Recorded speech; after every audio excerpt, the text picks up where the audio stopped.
Delete your Instagram ID from other devices. Hello everybody, welcome back to my channel. This is me Pipan Basnath, and today I'll guide you on how you can delete or remove your Instagram ID from other devices.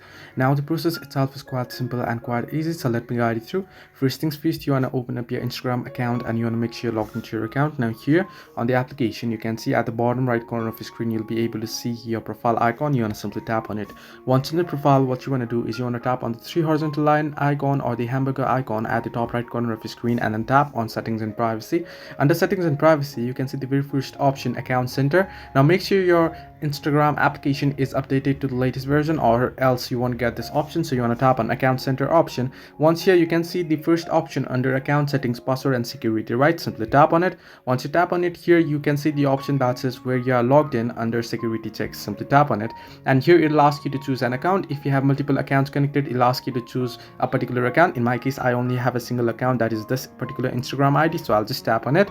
And here you can see logins. Right now, if you want to log it out from other devices, you can choose certain device that you wish to log out, tap on it, and then you'll get the option to log out. If not, you can see here you can log it out this way. Now if not, what you can do is you can scroll all the way down below. At the bottom left corner, you'll find the option that says select devices to log out. Simply tap on it, and you'll find the select all option at the top right corner if you wish to remove your Insta ID from all other devices, or you can randomly select particular devices and you can tap on log out and your account will be logged out from that particular devices. So this way you can delete your Instagram ID from other devices. Hope this helped you. Do like and subscribe, and do not forget to leave a comment down below if you have any further issues.